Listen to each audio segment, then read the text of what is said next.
So we left the last episode with the question of what to do with this team in certain regards. I mean, obviously the record is solid, 36-16-3, but do we make what could be the necessary micro adjustments needed to push this team over the edge? I mean, at the end of the day, we really made those strides in the last offseason, knowing that this team was going to be competitive. The addition of the Calgary Three, as I continue to call them, all three of them staying, in favor, them sticking around in favor of, trying to get the team to be competitive now as opposed to holding on to the likes of Christian Vesalainen and others that may have been helpful a little bit more, down the road. It was going to be a decent team regardless. Obviously, someone like Alex Ovechkin moving on as well. The names that we're looking to move on from here, perhaps Austin Watson. Been a little bit shaky. The penalty minutes,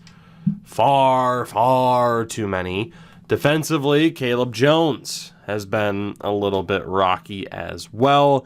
And in goal, needless to say, UC Saros hasn't exactly been what we've needed him to be. We're a little bit out from the deadline.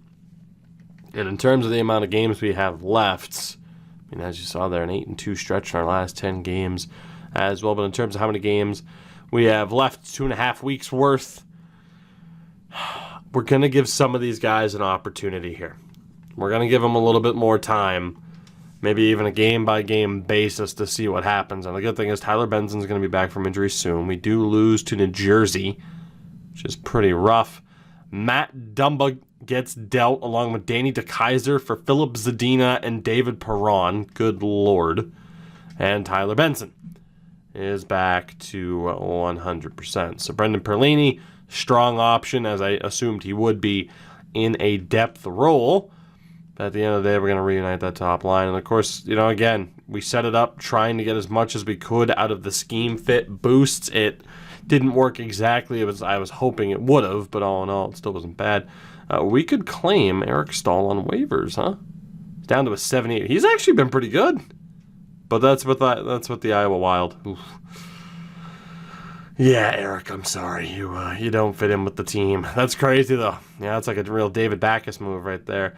We beat Columbus 4-3 in the shootout. What about Edmonton here? We're looking for 40 wins before the deadline. It should be possible, but a loss to the Oilers does not help. We really need to beat the Kings here to keep pace with the Avs. Of course, it's a two-horse race there. David Savard also dealt to Minnesota for Marcus Sorensen. We lose again. Okay, we've lost 3 out of 4 games to start this episode. That's enough of a signal for me here to make a change, especially with the division rival in Minnesota making moves. So we look at that fourth line. It's not working. It just flat out isn't working. Austin Watson is kind of the easiest guy to change. I need to check Rhett Gardner's face-off percentage as well, because he should be dominating the draw. 50%. 90 face-offs. He's winning 50% of his draws. So unfortunately for me, that fourth line has not worked. It just hasn't. So it might be necessary to completely redo the fourth line, unfortunately. And Caleb Jones hasn't gotten anybody recently either. And then goaltending-wise, backup situation for Saros. I don't even think he's played necessarily. So I actually should have gone the roster moves here. Let's take a look at what could be done. But I'm not against just completely moving on from that fourth line. And I think a third pairing defense option is not a bad way to go. Brendan Perlini probably deserves the opportunity to get back into this lineup. He's not the most physical player in the world, but he deserves a chance. I still like the idea of running a lot of our younger guys in the AHL for the rest of the season and then giving them a chance next year. So in terms of who that fourth line is going to be made up of, I don't know, unless I do call up the likes of Sarainen, mainly because he is that type of extremely physical player that I want on that fourth line. And then someone like Samuel Poulin could benefit as well. Obviously, like with Lindback and Maroon, and you're talking about guys there that have a chance. I mean, even Sam Poulin has the opportunity to be more than a fourth liner. I don't think Sarainen is ever going to be more than a bottom six option for us. It's fourth or third line for him. So really, we just need one fourth liner. a third pairing defense option and a backup goalie. Because I'm not afraid of getting rid of Max Jones. So we're gonna see how this goes. Let's take a look around the league, see what we're dealing with in terms of available options. We're gonna look for a goaltender first and foremost. Anders Nilsson is the first one to pop up, but he is currently playing down in Tucson. I don't think I trust him. Pekka Rinne in Boston. Decent numbers for the Bruins to 13 games, 10 wins. Of course, a little bit up there in age, but replacing Juuse Saros with Pekka Rinne might not be the worst option in the world. Montembeault, Mike Smith. Mike Smith hasn't been as good as Rinne, unfortunately. Wallstead, we don't need. That's not the type of player that we're looking for right now. Columbus, nobody. Dallas, Ben Bishop. On an expiring deal. He hasn't been great. But bringing in someone like Ben Bishop could be very beneficial. Pun intended. We'll see who else we have here. Sergei Bobrovsky. He's going to have, 4 years left on that deal. No, thank you. Sorokin, Jonathan Quick. On an expiring deal. A little bit shaky, though. I mean, Rinne, in terms of the save percentage, is looking, the best right now. But Quick and Bishop here have at least been the starters. They've proven themselves a little bit more this season, with the extra games played as compared to Rinne. Jordan Binnington has been incredibly shaky. Semyon Varlamov has also been shaky. I'd probably rather trust Bishop. So we'll see who else we have here. Ben Goa, Thomas Greiss. 906 in 40 games. Thomas Greiss could work too. I mean, in theory, that's, again, a similar type of player that we're looking at. James Reimer's been abysmal. 2 wins and 15 appearances. Martin Jones, 2 years left. He's done well, but absolutely not signing him. Marc-Andre Fleury, no. No. Toronto, not with anybody. Vancouver, Brian Elliott, 900 in Utica. Ugh. Vegas, nope. Washington, Jaro Halak, 907 on an expiring deal. And in Winnipeg, some dude named Peters. So in terms of the big names that we're looking for here, I'd say Pekka Rinne is an option. Now, do the Bruins have anybody that I'm interested in? The answer is no. So I can't really pull off the 2-for-1 special in terms of getting multiple players from the same team to make it easier. If I'm not mistaken, Dallas would have been next with Ben Bishop. Do they have anybody? They have John frickin' Klingberg there. And Philip Deneau, but he's signed for $7 million starting next year. So you do have Jared Spurgeon. Of course, we made a lot of deals with Dallas, including Christian Vesalainen, who they have on the block.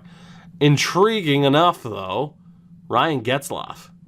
You got Ryan Getzlaf in a fourth-line role? What he might be capable of? Especially in terms of veteran leadership?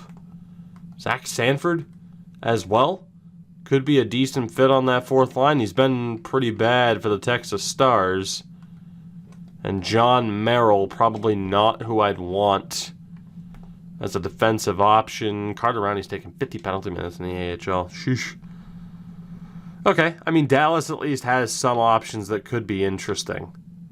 And then the final option would have been, Los Angeles was up there. Jonathan Quick. Jeff Carter, not a good fourth-line option for us. He's been great for Ontario. Scott Lawton as a fourth-line option. Could work, potentially. And then there's Michael Stone. No great options, really. No great options. Okay, I don't think we're going to be able to pull off the 2-for-1 special. So for me, it's Bishop or it's Quick. And I think I'm good with trusting Ben Bishop. 79 durability. You got to wonder how much that might factor in. Jonathan Quick with a 78. Los Angeles would have to retain cap. More than likely, Bishop's deal was cheaper, wasn't it? If I'm not mistaken. A little bit, man. Bishop on that contract is a steal. I think I'm going to side with Ben Bishop over Jonathan Quick. I'm hoping Ben has a little bit more left in the tank here. And as well, from Dallas. As great as Jared Spurgeon would be, he has way too much time. I'm interested in Ryan Getzlaf. Blake Coleman as well for the fourth line. I mean, he hasn't been great this year. So Getzlaf doesn't really fit in perfectly on the fourth line. Coleman doesn't really fit in on the fourth line either. I don't think I'm going to be able to pull off kind of the clean sweep. Sanford doesn't fit in with this team. What about Charlie Hudon? Good physicality. I don't know how well Charlie fits in. Okay, I'll tell you what we're going to do here. We're going to look at Ben Bishop only. And we'll figure it out from there. So UC Saros obviously in the deal for Bishop. Ideally, I can get them to retain some salary. I mean, I have plenty of salary available here, but I'm probably going to try to use it. Actually, no, yeah, we have actually way too much salary available, so this is fine by me. So, yeah, no, this pretty much should go through. I mean, this is going to be a steal and a half here. The third rounder won't go through, but I can just probably steal these picks. Okay, that didn't go through. What if we take out a fifth? Whoops, didn't go down far enough. What about that? Still no. What about a fourth? There it is. So Ben Bishop, a sixth and a seventh, come to Houston in exchange for UC Saros, which is going to piss off some players, but at the end of the day, UC wasn't getting it done. If we have injury trouble, Askarov comes up to the NHL. So Matt Murray, you're on notice at this point, as is Caleb Jones. Unfortunately, let's take a look at who is available around the league. We have a little bit of time before we have to make a move, but we're looking for fourth liners and a good defenseman for the third line. So, I mean, again, Phil Kessel, there's no one that I want to move down line to make room for Phil Kessel. But Vinny Hinostroza doesn't really fit what I'm looking for on the fourth line. Nick Foligno does, but he's not a good fit for the third line, unfortunately. Jordan Oosterley doesn't fit in with the team at all. Zemgus Girgensons doesn't fit in with the team. And Sammy Niku. Sammy does fit in on this team. I don't know if I'd want to give him a chance on the third pairing, but Sammy Niku fits. I'm sure we can find somebody better, though. No offense, Sammy. Boston, nobody. Buffalo, nobody. Calgary, Gustafson. Not on an expiring deal. Doesn't fit anyway. Chris Tanev. Could potentially fit. That's going to be interesting. It's weird that you can't put a player. Aha, there we go. I was going to say that I couldn't do it from there, but we can do it from right there. So Chris Tanev, someone we can keep an eye on. Luch. Bringing Milan Lucic on the fourth line. I might. Let's scout out Milan Lucic here. No scouts in the region. Really? That's because he's in the AHL. Never mind. Sorry, Luch. I wanted to. Carolina, nobody. Chicago, ooh. Okay, so Patrick Kane obviously doesn't fit. Sammy Vatanen, who we had before, does not fit. Claude Giroux is not going to fit what we're looking for, nor does Taves. Although you could argue, like, Taves is a fourth line grinder. That'd be probably a waste of him, unfortunately. Johansson doesn't fit in. We've tried Nikita Site 7 other series, and Lord knows it hasn't worked. Robert Bortuzzo, I mean, as a third pairing guy could work. I think we'd want somebody perhaps a little bit more reliable and impressive. Colorado, but then again, sometimes reliable and impressive isn't what you need. You need someone who can punch a face. Ryan Dzingel. Let's take a look here on Dallas. Again, he doesn't fit. Getzlaf doesn't really fit. Rupe is not going to fit what we're looking for. Let's take a look at one Charlie Hudon and see how well. Apparently, he's playing for Texas. Okay, well that's gonna be disruptive. Zach Sanford's also playing for Texas. Jason Spetz ended up back in Dallas.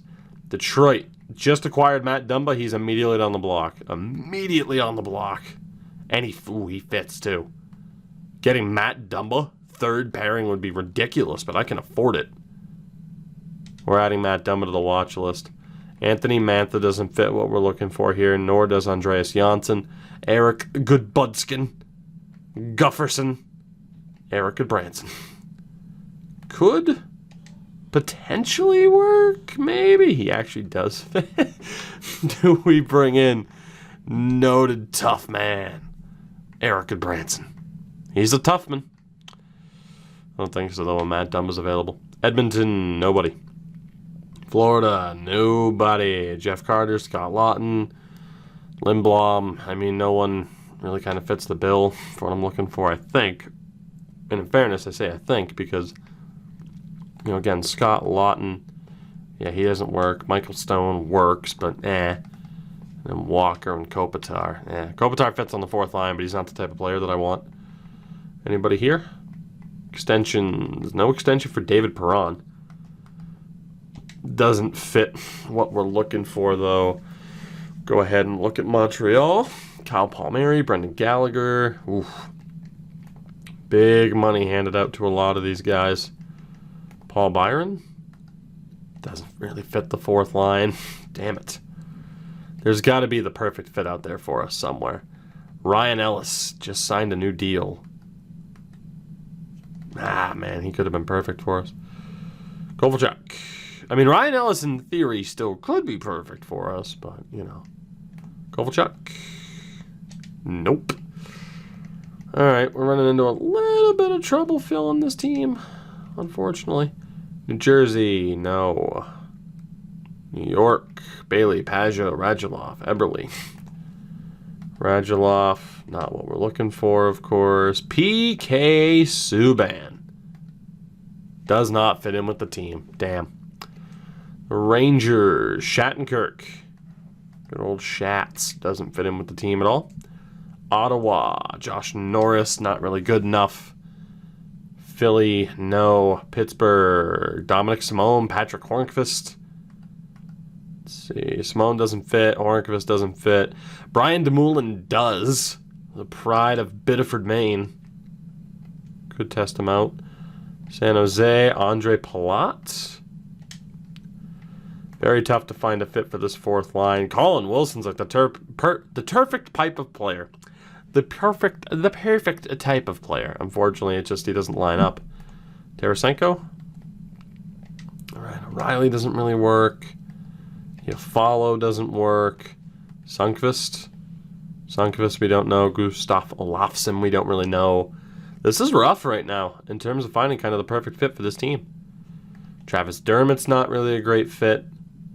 Vancouver has nobody. Vegas has nobody. Washington with nobody. And Winnipeg with nobody. So on the watch list here, I don't even know who we technically have.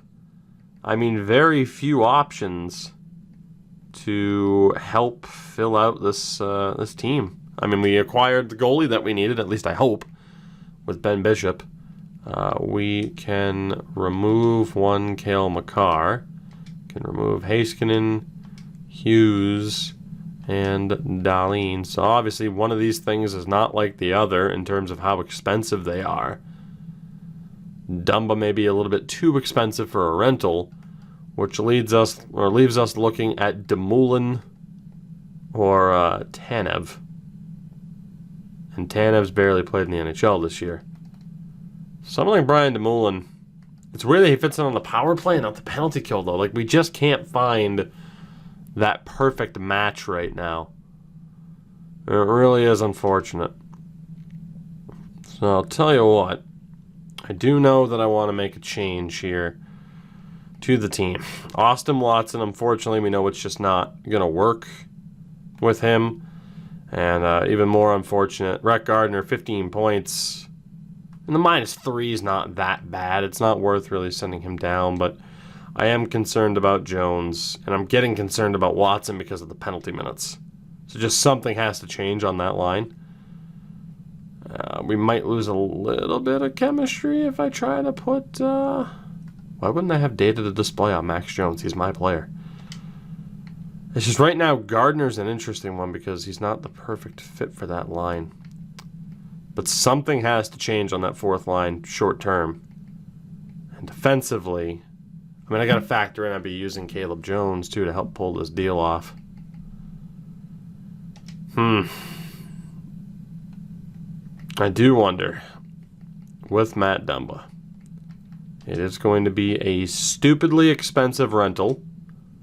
But if we win the first of what could be many cups in this series as a result, is it worth it?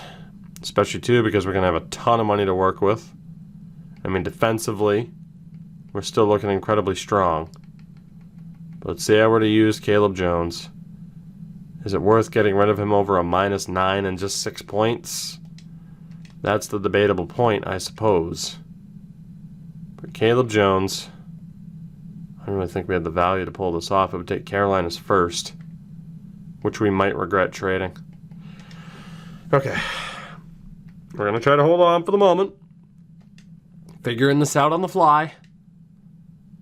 Going to try to hold on for the moment. See what we can do. See what we can just change up with the team. Throw anything we can at the wall before we get rid of somebody that we didn't necessarily want to get rid of.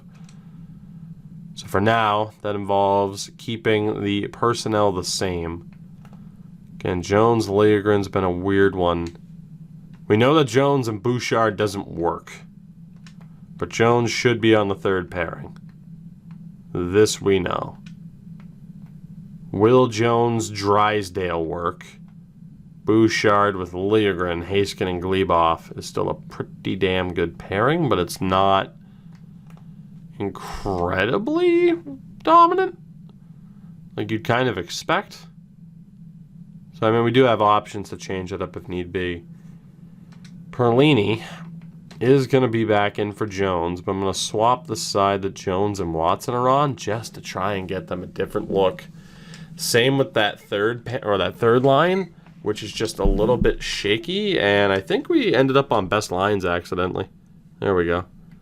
That's better. I'm pretty sure we did end up on best lines once the Saros deal went down. And goalie-wise, again, we're going to see what Ben Bishop can do on this particular team. So last chance here for some of these players. I mean, again, we lost 3 out of 4 games at the beginning of this episode where I'm like, oh yeah, let's just send up to the deadline. Couldn't even get close. Still a week away. We play Montreal. We need a win. Please. I don't care which goalie gets it. We're now 5 points back of Colorado. Shattenkirk's been dealt to New Jersey. Travis Dermott's been dealt as well, and a second-round pick included for Janmark and Varlamov. We lose to Montreal. We are quickly falling off the pace set by the Colorado Avalanche, and it could be extremely costly. Sundqvist, Olofsson, Dermott's been dealt again. This time he's flipped. Patrick Kane's been moved to the Ottawa Senators. Good Lord. We do finally win a game. We beat Detroit 6-1. San Jose is next. Can we get the win? Good Lord, these trades. Carter, McCabe, and Walker for Oosterley, Brodin, and Bjugstad. San Jose, what do you got for us? There's going to be another trade coming through with how the sim speed is going right now. Teta back to Detroit for Danny DeKaiser. Petrie and Mueller for Burgundy. Now, Petrie was available, huh? We beat San Jose 2 in a row for the first time in this episode. More trades coming through here. I wanted win number 40 before deadline day. I thought we'd get it much sooner than this. Dermott's dealt again. Sure. Why not? I mean, you can do that. I don't see why you would, but sure. Nobody wants Travis Dermott. Nobody. Dumba has been dealt alongside Goodbranson for Max Domi, Jake Evans, and Lucas Wallmark. So Dumba was moved. Subban also on the move to the Florida Panthers. And we win our 3rd in a row. So 40, 20, and 3 as of deadline day. We are 5 points back, but 11 points clear of 3rd place Minnesota. So a really good season. It's just that Colorado is absurdly good. Let's take a look here. Bishop's save percentage has gone up since he's been here. He is 2-0 with a 9. Okay. If Matt Murray isn't careful, Ben Bishop's taking his job. Backup goalie-wise, we're off to a pretty good start. Defensively, 40 points in 59 games for Miro. I mean, he and Gleboff are doing pretty well. Bouchard's been okay. Liljegren's still been okay. Jones is improving a little bit next to Drysdale. I don't think Bouchard and Liljegren are a perfect pairing, though. We know that Drysdale and Liljegren works, though, which makes me think that it's Bouchard dragging it down a little bit, which it could then make sense to split up Heiskanen and Gleboff, play, say, Gleboff, Liljegren, Haskin and Bouchard. That could work. But defensively, I think we can trust in who we have, and if we can't, I mean, at the end of the day, you know, we do have Sabourev, Pirnez, Taylor, and Berberg down in the AHL. So I think we'll be okay. I'm going to trust in the personnel that we have, and I think I'm going to do the same thing here on the fourth line.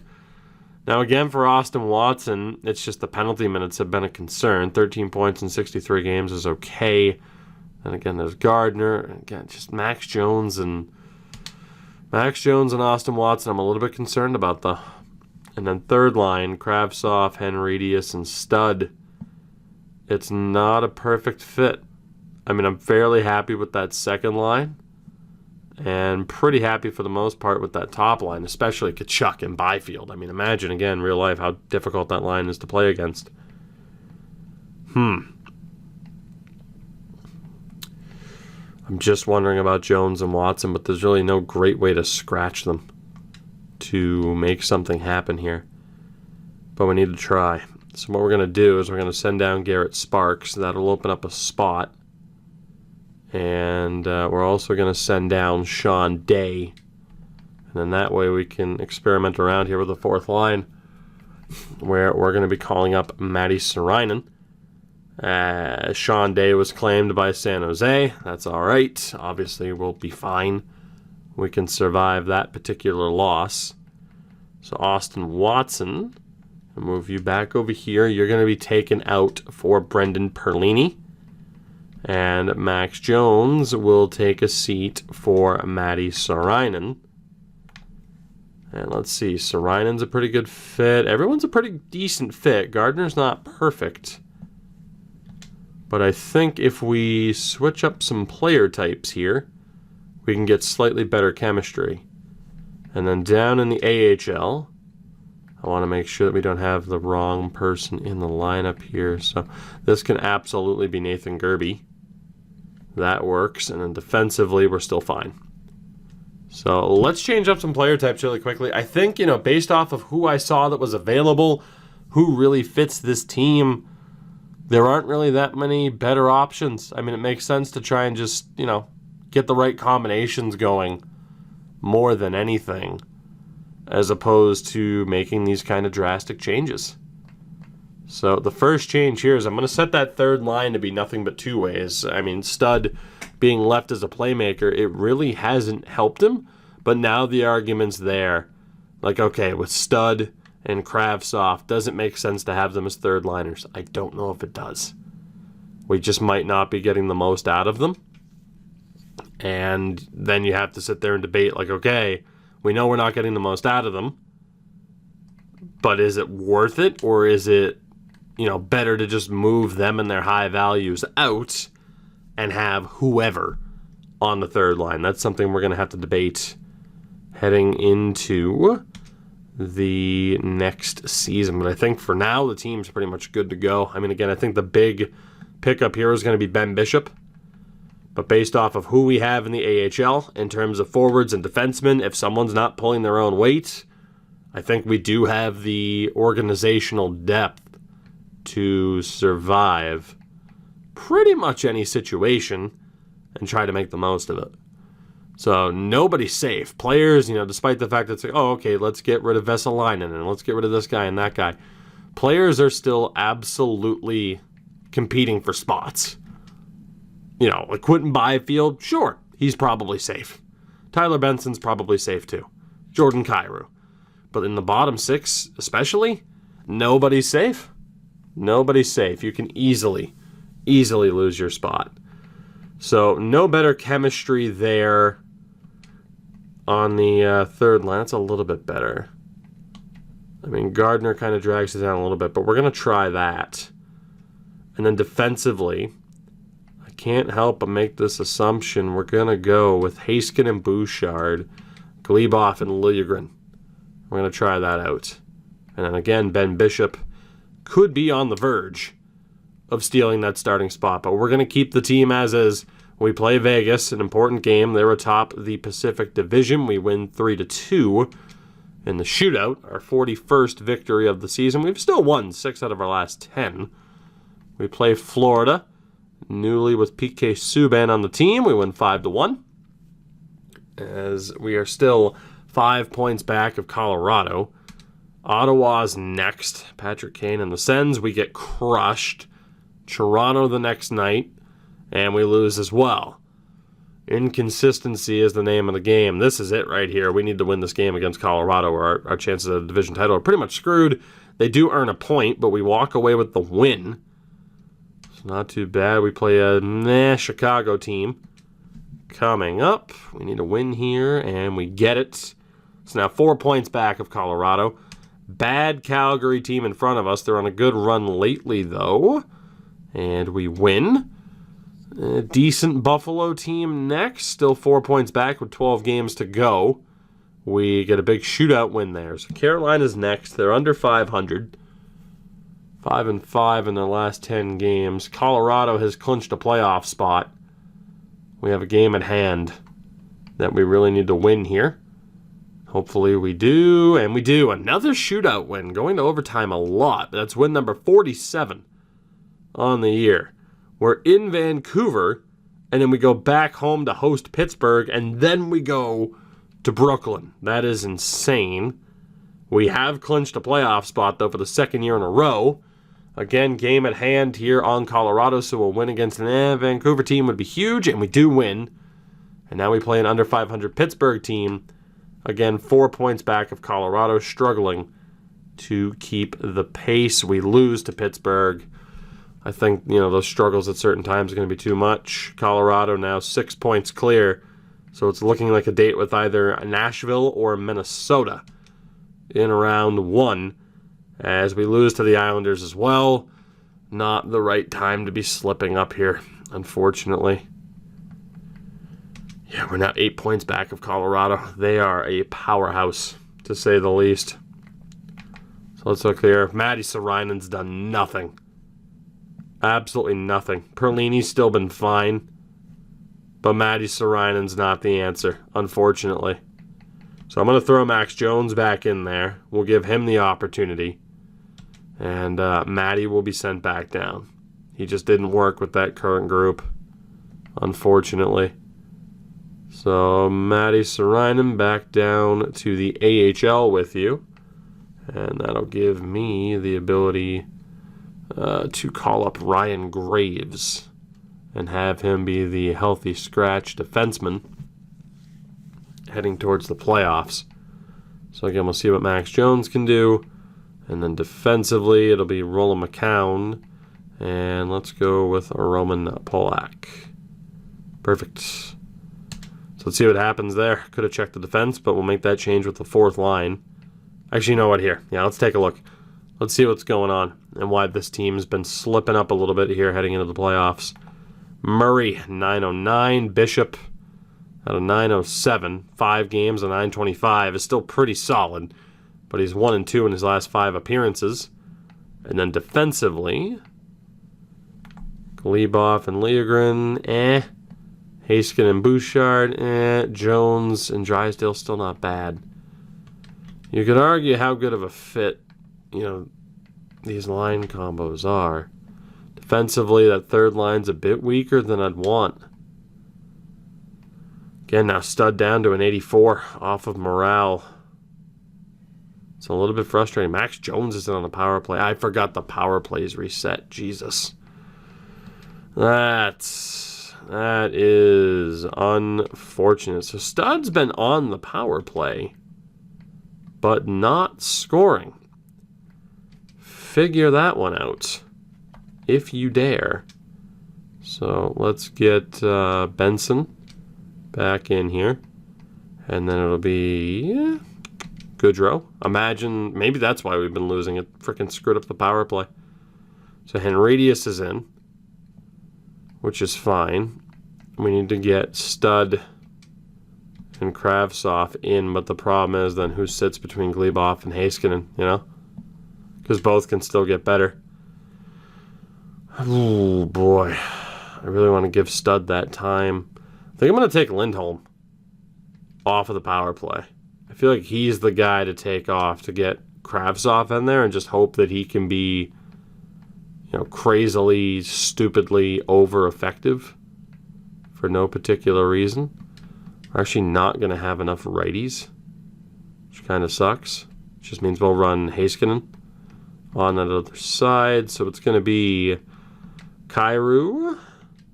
Then we'll go with that little setup there. And let's go with something like that. Works for me. That'll be the new power play. We'll see how well that works out. Again, the odds that we jump Colorado here, incredibly slim. Nashville is a 3-2 shootout loss. And Gleboff goes down with injured ribs just before the playoffs. Great. As we beat the Rangers 3-0. Again, we are in a playoff spot. It's looking like it's going to be Nashville. Minnesota's not out of it, though. We play a decent Anaheim team. Nothing too special. We lose 5-2. And this is huge for Minnesota. We beat them 4-2. So we likely just sealed the deal that we'll be playing Nashville in the first round. Dallas is next. We've hit 50 wins. Gleboff is back. No idea if we manage to beat Dallas. So Ryan Graves got to try and hold down the top pairing, and he didn't do that bad of a job with Timothy Liljegren. So let's see. Bouchard, Heiskanen looking pretty good. Jones and Drysdale looking pretty good too. I mean, as funny as that is. And then forward-wise, let's take a look. Jones. I still just don't like the Jones at a -8. I'm sorry, I just don't like it. I feel like you could be doing so much better. So we're gonna give Austin Watson another chance here. This fourth line is a complete toss-up. It really is heading into the postseason. And then third line's only gotten worse. That third line has only gotten worse, despite them, in theory, having good chemistry together. So the idea of basing this team off of, kind of line chemistry, what line they're going to fit in the best on, it hasn't really worked. It has in a way. So we lose 6-5 in a shootout. I mean, we've won 50 games, which is still fantastic. But we have a lot of question marks heading into the playoffs. Colorado has clinched. We will be taking on Nashville in the first round. But like I mentioned, there's still a lot that we could look at and say, okay, is that how we want it to go down? We finished 4 points back of the Avs. They had 2 more regulation wins. I mean, again, all in all, it was a really good season. It's tough when we win 51 games to sit here and just be like, yeah, no, I made a mistake. But, there are certain combinations, and obviously with, certain defense pairings, it's like, oh, okay, well, and the fourth line, someone has to be the one that gets scored on. And it's not drastic, it's not horrific.